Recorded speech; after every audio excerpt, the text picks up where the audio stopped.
नमस्कार दोस्तों, स्वागत करता हूं आप सभी का मास्टर क्यूब पे।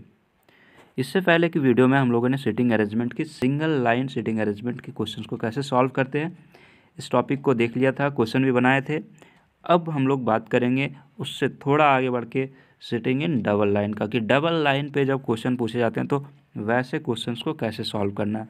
तो देखिए, सीटिंग इन डबल लाइन की जब मैं बात करता हूँ तो इसमें आपको सिर्फ एक बात का ध्यान रखना है, वो है डायरेक्शन। यहाँ पे आपको डायरेक्शन का बहुत अच्छे से ध्यान रखना होगा। वहाँ डायरेक्शन का उतना ज़रूरत नहीं था, डायरेक्शन हम लोग को चेंज करके भी यूज़ कर रहे थे, लेकिन यहाँ जब डबल लाइन हो जाएगा तो फिर यहाँ पे आपको डायरेक्शन का ध्यान रखना होगा कि कौन सा लाइन नॉर्थ में है, कौन सा लाइन साउथ में है, या फिर कौन सा लाइन ईस्ट में है, कौन सा लाइन वेस्ट में है। इस बात का आपको ध्यान रखना होगा। और साथ ही साथ जैसे वहाँ पे हम लोगों ने राइट और लेफ़्ट जो फेसिंग था उसके अनुसार राइट और लेफ़्ट चेंज हो रहा था, उसका ध्यान रखा था, वैसे यहाँ पे भी ध्यान आपको रखना होगा। यहाँ पे एक बात और बोला गया, here if they are facing in opposite direction or to each other then their right and left are respectively opposite.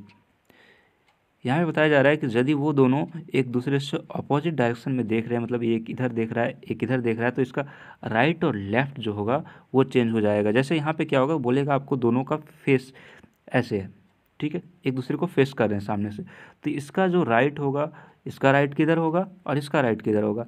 इसका राइट तो इधर होगा, लेकिन इसका जो राइट होगा वो इधर होगा। तो इस बात को आपको ध्यान रखना है। ऐसा नहीं करना है कि हाँ भाई दोनों एक दूसरे का फेस देख रहे हैं तो दोनों का राइट एक तरफ होगा।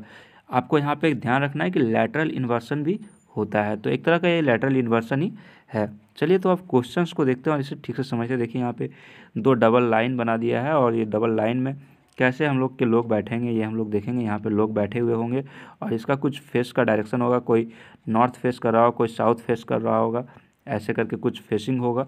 तो चलिए क्वेश्चन देखिए, सबसे पहला क्या है।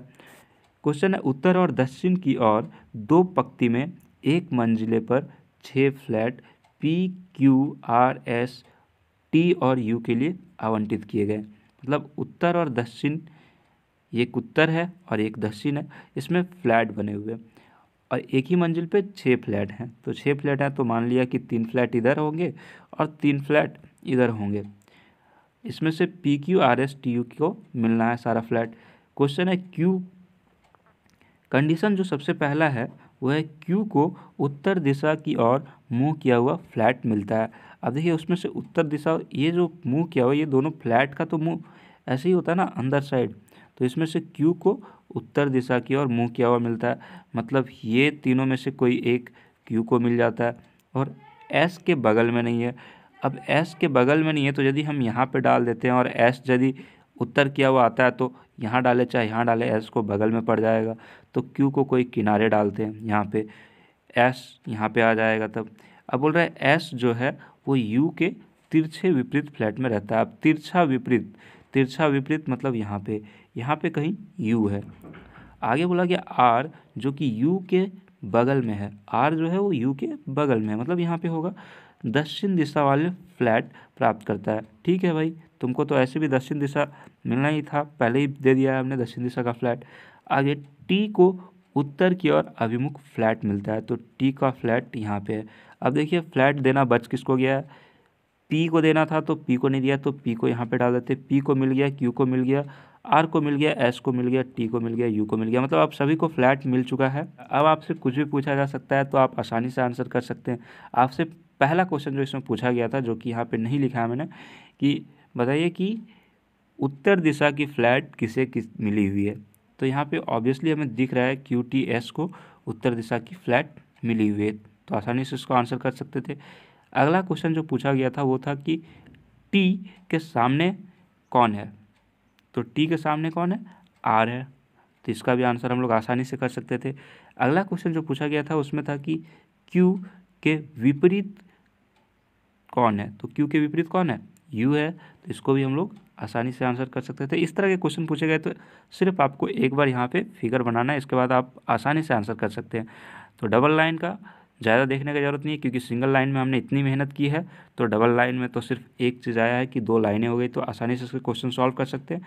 तो चलिए अब हम लोग बढ़ते हैं सर्कल की ओर, और जिससे सबसे ज़्यादा क्वेश्चन पूछा जाता है सर्कल, सर्कल से सबसे ज़्यादा क्वेश्चन पूछा जाता है कि सिटिंग इन सर्कल आपको गोल राउंड टेबल बैठा देता है, कभी कभी आपको राउंड घर बना देता है, कभी आपको राउंड टंकी बना देता है, और राउंड राउंड करते हुए आपसे बहुत सारे क्वेश्चन पूछते हैं सर्कल से। तो आप सर्कल के बारे में भी हम लोग इसी में देखेंगे कि सर्कल से कैसे क्वेश्चन पूछे जाते हैं,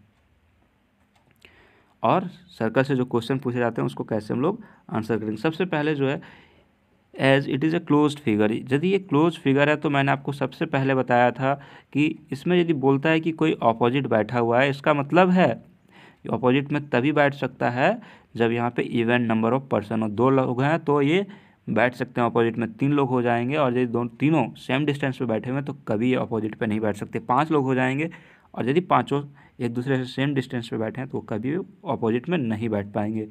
यहाँ पे आपको ध्यान रखना है क्लॉकवाइज और एंटी क्लॉकवाइज डायरेक्शन का। क्लॉकवाइज क्या, घड़ी की दिशा जो कि ऐसे चलती है, एंटी क्लॉकवाइज क्या, ऐसे चलने वाली दिशा।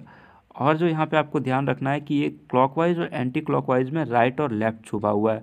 यदि ये क्लॉकवाइज चल रहा है इसका मतलब है कि ये राइट है, और यदि ये एंटी क्लॉकवाइज चल रहा है इसका मतलब है कि ये लेफ़्ट की तरफ जा रहा है। इस बात को आप याद रख लीजिए, बहुत ही इंपॉर्टेंट पॉइंट है, ये आपको बहुत ही काम आने वाला है, क्योंकि आप बार बार राइट और लेफ़्ट खोजते रह जाएंगे। और यहाँ पे यदि आपको सिर्फ इतनी पता होगा कि राइट बोल रहा है मतलब क्लॉकवाइज चलना है भाई, और यदि लेफ़्ट बोल रहा है तो इसका मतलब है कि एंटी क्लॉकवाइज चलना है, तो आपके लिए क्वेश्चन बहुत ही आसान हो जाएगा।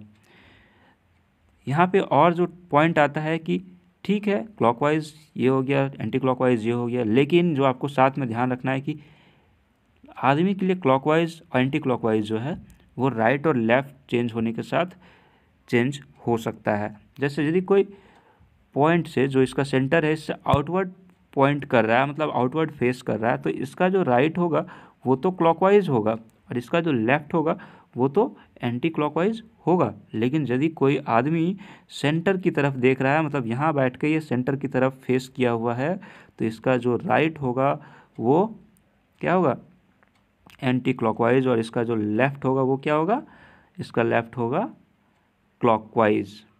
तो इस बात को आपको ध्यान रखना है कि यदि वो आउटवर्ड फेस कर रहा है तो राइट मीन्स क्लॉकवाइज, और यदि वो इनवर्ड फेस कर रहा है तो राइट मीन्स एंटी क्लॉकवाइज। तो इस पॉइंट को याद रखने के बाद जो अगला पॉइंट आता है वो है फेसिंग इन अपोजिट डायरेक्शन। यदि बोला गया है कि फेस कर रहे हैं अपोजिट डायरेक्शन में, इसका मतलब आप क्या समझेंगे, एक इनवर्ड फेस कर रहा है एक आउटवर्ड, नहीं, ये फेसिंग इन सेम डायरेक्शन। आपको फेसिंग का बात किया गया, आपका सर्कल का इनवर्ड आउटवर्ड से यहाँ पे कोई लेना देना नहीं है। इसका मतलब ये है सिर्फ आपका कि यदि ये इधर यदि ये इस साइड में, मतलब ये ईस्ट साइड में फेस किया हुआ है, तो जो दूसरा इसके अपोजिट में बैठा हुआ है वो वेस्ट साइड में फेस किया हुआ, मतलब दोनों आमने सामने हैं। ये है आपका अपोजिट डायरेक्शन में फेस करने का मतलब। और यदि सेम डायरेक्शन बोला गया है तो जो पहला कंडीशन हम देख रहे थे कि एक यदि इनवर्ड फेस कर रहा है तो दूसरा आउटवर्ड फेस कर रहा है, ये हो गया आपका फेसिंग इन सेम डायरेक्शन। तो इस बात को आपको बहुत अच्छे से ध्यान रखना है। यहाँ पे लोग गलती कर बैठते हैं। फेसिंग इन सेम डायरेक्शन का मतलब समझ लेते हैं कि दोनों एक दूसरे को देख रहे हैं, और फेसिंग इन अपोजिट डायरेक्शन का मतलब समझ लेते हैं कि दोनों एक दूसरे के विपरीत देख रहे हैं। लेकिन ऐसा आपको नहीं करना है। आपको ध्यान रखना है कि अपोजिट डायरेक्शन का मतलब है दोनों एक दूसरे का फेस देख रहे हैं, और यदि अपोजिट डायरेक्शन नहीं बोल रहा तो इसका मतलब है सेम डायरेक्शन में एक दूसरे का फेस नहीं देख पा रहे, एक दूसरे का बैक पोर्शन देख रहे हैं। तो चलिए अब क्वेश्चन की ओर बढ़ेंगे। तो ये देखिए आपका सर्कल है, इसमें लोग यहाँ पे बैठेंगे और इस तरह से हम लोग क्वेश्चन को सॉल्व करेंगे। जो सबसे पहला क्वेश्चन है इसमें आपसे बोला गया कि LMN PQRS एक सर्कुलर एरिया टेबल पे बैठे हुए हैं, जो कि इक्वल डिस्टेंस पे बैठे हैं, लेकिन वो सेम ऑर्डर पे नहीं बैठे हुए हैं। ये चीज़ तो कॉमन है कि वो सेम ऑर्डर पे नहीं बैठे, ये हर क्वेश्चन में आपको देखने को मिल जाएगा। क्योंकि यदि वो सेम ऑर्डर में बैठे हुए हैं तो क्वेश्चन रहा कहाँ, तब तो हम लोग सीधा LMN को गोल करके बैठा देंगे और जो पूछेगा बता देंगे। तो ऐसे नहीं पूछेगा, आपको हमेशा बोलेगा कि सेम ऑर्डर पे नहीं बैठे हैं। इस पर बोला गया some of the people are facing centre while some outside. कुछ लोग केंद्र की ओर देखते हैं और कुछ लोग केंद्र से बाहर की ओर भी देख रहे हैं। केंद्र से बाहर कहने का मतलब है कि सेंटर के ऑपोजिट डायरेक्शन में देख रहे हैं। अब सबसे पहले हम लोग इसको बनाने के लिए स्टार्ट करते हैं, तो एक सर्कल बनाते हैं। सर्कल में 8 लोग बैठे हुए हैं, तो एक 8 सीटर चेयर भी इसमें हम लोग लगा ही देते हैं। ये आपका 8 सीटर चेयर हो गया, 8 लोग को बैठने का जगह हो गया। अब बोल रहा है कि 3 ही लोग जो है वो L और M के बीच में बैठे हैं, तो कहीं पे L मान लेते हैं और उससे 3 लोग छोड़ेंगे तो M आ जाएगा। देखिए इधर से 3 लोग छोड़ें या फिर आप इधर से 3 लोग छोड़ें, 3 लोग छोड़ के एम आ गया आपका। आगे जो आपसे बोला गया है Q sits immediate right of M, Q जो है वो इमीडिएट राइट ऑफ एम है। एम यहाँ पे है, इसका राइट किधर होगा, इधर। यदि हम लोग इसका सेंटर इनवर्ड माने और यदि आउटवर्ड मानेंगे तो इधर होगा। तो फिलहाल हम लोग इसको इनवर्ड मान के देखते हैं क्या होता है। तो यहाँ पे क्यू बैठा हुआ है। आगे जो बोला गया है P sits third to the right of Q, P जो है वो राइट में तीसरे पोजीशन पे बैठा हुआ है। तो पहला पोजीशन, दूसरा पोजीशन और तीसरा पोजीशन, मतलब यहाँ पे आपका कहीं पी बैठा हुआ है इस जगह पे। क्योंकि हम लोग एम को इनवर्ड माने हुए, आउटवर्ड मानते तो पी यहाँ पे होता इस जगह पे और क्यू यहाँ पे होता। इनवर्ड माने इसलिए ऐसा है। आगे देखिए, यदि ये कहीं पे वॉयलेट कर जाता है तो हम लोग फिर उल्टे मान के बनाएंगे इसको। Only 2 people sit between P and N, P और एन के बीच में सिर्फ 2 लोग बैठे हुए हैं। पी यहाँ पे है, इधर 2 लोग छोड़ेंगे तो यहाँ पे आ जाएंगे। तो यहाँ पे तो हो नहीं सकता, ऑलरेडी एम बैठा हुआ। इधर 2 लोग छोड़ेंगे तो यहाँ पे आ जाएंगे और यहाँ पे ऑब्वियसली हम लोग एन को बैठा सकते हैं। तो एन को हम लोगों ने यहाँ पे बैठा दिया। अगला जो पॉइंट है वो बोल रहा है R sits to the immediate left of N, N के इमीडिएट लेफ्ट में आर बैठा हुआ है। तो एन मान लेते हैं यहाँ पे ऐसे है, इन्वर्ट किया हुआ है, तो आपका यहाँ पे कहीं आर बैठा हुआ है। आगे जो बोला जाता है O sits third to the right of R, अब आर के थर्ड राइट में, आर का थर्ड राइट कौन हो सकता है, इसको इनवर्ड मानेंगे तो थर्ड राइट आपका ये हो जाएगा। जहाँ पे एम ऑलरेडी बैठा हुआ है तो इसको इनवर्ड नहीं मान सकते हैं, इसको आउटवर्ड मान के देखते हैं। आउटवर्ड मानेंगे तो इसका थर्ड राइट यहाँ पे आ जाएगा और यहाँ पे किसको बैठा के रखा हुआ है, ओ को, तो यहाँ पे ओ मान लेते हैं। आगे बोला गया O is not an immediate neighbour of L, तो ठीक है भाई, वो तो एल का नेबर आया भी नहीं है। अगला जो बोला गया both the immediate neighbour of the L faces same direction, L का जो इमीडिएट नेबर है वो सेम डायरेक्शन पे फेस कर रहा है। मतलब ये यदि आउटवर्ड फेस करवा रहा है तो ये भी आउटवर्ड ही फेस कर रहा है, मतलब पी भी आउटवर्ड फेसिंग है। आगे है both the immediate neighbour of P faces the opposite direction, मतलब जो इमीडिएट नेबर है वो लोग अपोजिट डायरेक्शन फेस कर रहे हैं। अब इसको अपोजिट डायरेक्शन फेस करने का मतलब है ये यदि इनवर्ड फेस कर रहा है तो ये जो है आपका वो आउटवर्ड फेस कर रहा है। L sits second to the right of P, L जो है वो सेकेंड राइट ऑफ पी पे बैठा हुआ है। तो यहाँ पे ये कंडीशन आपका नहीं मिला।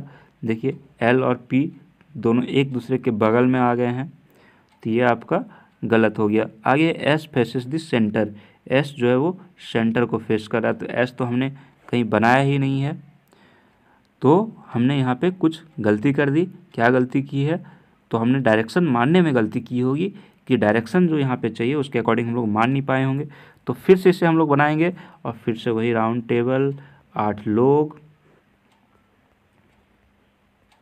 और फिर से बैठाने के लिए स्टार्ट करेंगे। यहाँ पे एल, यहाँ पे एम, और फिर हम लोग इसको मानते हैं आउटसाइड डायरेक्शन, पहले इनवर्ड मान लिया था ना। अब देखते हैं आगे क्या है, Q sits to the immediate right of M, अब जो है क्यू यहाँ पे बैठ गया, क्यू यहाँ पे बैठ गया है। तो आगे क्या बोला है, P sits third to the right of Q, P जो है वो थर्ड राइट ऑफ क्यू है। थर्ड राइट ऑफ क्यू कहाँ पे बैठा सकते हैं हम लोग, देखिए सबसे पहले यदि इसको आउटवर्ड फेसिंग मानेंगे तो थर्ड राइट एल पे चल जा रहा है, तो यहाँ पे तो बैठा नहीं सकते भैया, तो इधर बैठाएंगे। तो यानी कि इसको इनवर्ड मान रहे हैं हम लोग, इसको मान रहे हैं कि क्यू जो है वो इनवर्ड फेसिंग है, तो हम लोग यहाँ पे पी बैठा पा रहे हैं। आगे आपसे क्या बोला गया, यहाँ तक हमने कवर कर लिया। Only 2 people sit between P and N, P और एन के बीच में सिर्फ 2 लोग बैठे हैं, तो ठीक है, पी और एन के बीच में 2 लोग जब बैठाएंगे तो 2 लोग यहाँ पे बैठाएंगे, तो यहाँ पे ऑलरेडी क्यू बैठा है, तो यहाँ पे तो नहीं बैठा सकते हैं, तो 2 लोग यहाँ पे बैठाने के बाद हम लोग यहाँ पे बैठा सकते हैं एन, तो ये दोनों के बीच में यहाँ 2 लोग बैठेंगे। अब देखिए जो बोला गया R sits to the immediate left of N, R जो है इमीडिएट लेफ्ट है एन का। अब यदि आर इमीडिएट लेफ्ट है एन का तो एन के इमीडिएट एक साइड एल है ऑलरेडी, अब दूसरे साइड यदि हम लोग आर डाल रहे हैं यहाँ पे और ये इमीडिएट लेफ्ट है, तो आप बताइए कि एन का फेसिंग किधर होगा, एन का फेसिंग इनवर्ड होगा, तभी तो ये लेफ्ट हो सकता है। आगे देखिए आगे क्या बोला गया है, O sits third right to the R, third right है आर का क्या, ओ, तो इधर से देखें 1 2 3 यहाँ पे जा सकते हैं थर्ड राइट, और उधर से भी हम लोग थर्ड राइट जा सकते हैं। मतलब या तो ओ यहाँ पे होगा या तो ओ यहाँ पे होगा, ये डिपेंड करता है इसके फेसिंग पे, और फेसिंग हमको अभी पता नहीं है तो इसे हम अभी छोड़ देंगे, इस पॉइंट को छोड़ रहा है अभी हम लोग। आगे O is not an immediate neighbour of L, O यदि यहाँ पे इमीडिएट नेबर नहीं है मतलब यहाँ पे ओ नहीं हो सकता है, और यदि यहाँ पे ओ नहीं हो सकता है तो ओ कहाँ पे होगा, ऑब्वियसली ओ यहाँ पे होगा, क्योंकि थर्ड राइट भी होना चाहिए आर का और एल का नेबर भी नहीं होना चाहिए। और थर्ड राइट मतलब राइट इधर आया है तो आर का फेसिंग किधर है, आउटसाइड। नेक्स्ट आपसे जो बोला गया है उसे देखिए, हम लोगों ने अभी यहाँ तक कवर कर लिया है। Both the immediate neighbour of the L faces the same direction, एक तो हमें पता है कि एन है, दूसरा भी जो होगा यहाँ पे वो सेम डायरेक्शन को फेस कर रहा होगा, लेकिन हमें पता नहीं है कि वहाँ पे क्या है। आगे both the immediate neighbour of P faces the opposite direction, P के नेबर जो है वो अपोजिट डायरेक्शन फेस करेंगे, मतलब ये यदि इनवर्ड फेस कर रहा है तो ये आउटवर्ड फेस कर रहा होगा, मतलब ओ जो है वो आउटवर्ड फेस कर रहा है। L sits second to the right of P, जी ये ऑलरेडी सेटिस्फाई हो जाएगा यदि हम लोग इसका पी का डायरेक्शन इनवर्ड मान ले तो राइट हो जाएगा सेकंड में। S faces the centre, S जो है वो सेंटर को फेस कर रहा है, यहाँ पे एस डाल सकते हैं और कहीं कुछ बचा भी नहीं है, यहाँ पे डालते हैं, देखते हैं ये सेंटर की ओर फेस कर रहा है या नहीं। ऑब्वियसली ये सेंटर की ओर फेस कर रहा है तो हमें सब कुछ मिल चुका है, किसका फेस किधर है वो सारा मिल चुका है। अब जो क्वेश्चन पूछा गया है वो है what is R position with respect to P, P के रिस्पेक्ट में आर का पोजिशन क्या है, तो पी के रिस्पेक्ट में आर का पोजिशन बताइए। यदि हम लोग राइट साइड से देखें तो राइट साइड से कितना हो जाएगा, फोर्थ है, और यदि लेफ़्ट साइड से देखें तो लेफ़्ट साइड से भी फोर्थ है, तो हमें जैसा ऑप्शन मिलेगा राइट साइड से फोर्थ या लेफ़्ट साइड से फोर्थ वैसा हम लोग मार देंगे, और सही आंसर हम लोगों को मिल चुका है। तो इस तरह से आपको फिगर को बनाना है और हर एक चीज़ का ध्यान रखना है, एक एक पॉइंट को आपको कंसिडर करना है। हो सकता है कि आपको बीच में एक बार पूरी फिगर को काटना पड़ जाए, तो आप उसके लिए डरिए मत, ऐसा भी मत सोचिए कि गलत हो जाए, क्योंकि हर क्वेश्चन में 2 या मैक्सिमम 3 एस्पेक्ट बनते हैं। यदि आप सब कुछ सॉल्व करें तो आपको 2 बार बनाना पड़ेगा, या तो बहुत ज़्यादा टफ क्वेश्चन हुआ तो आपको 3 बार बनाना पड़ेगा और वो क्वेश्चन सॉल्व हो ही जाएगा। तो आपके पास जब टाइम है तो ऐसे क्वेश्चन को बिल्कुल बनाइए। तो मैं उम्मीद करता हूँ कि अब आपको कॉन्फिडेंट आ गया होगा कि आप ऐसे क्वेश्चंस को आसानी से सॉल्व कर सकते हैं। सॉल्व करने के लिए सिर्फ एक चीज़ का ज़रूरत है, वो है कॉन्सेप्ट। कॉन्सेप्ट क्लियर होना चाहिए, आप इसे डेफिनेटली सॉल्व करेंगे। थोड़ा आपको माइंड इधर उधर दौड़ाना है, कोई चीज़ को छोड़ना नहीं है और आपको सॉल्व करना है। तो यदि आपको वीडियो पसंद आ रहा है तो वीडियो को लाइक कीजिए, अपने दोस्तों के साथ वीडियो को शेयर कीजिए, और चैनल को सब्सक्राइब करना भूले तो नहीं है। जल्दी जाके चैनल को सब्सक्राइब कीजिए और बेल आइकन भी दबाइए।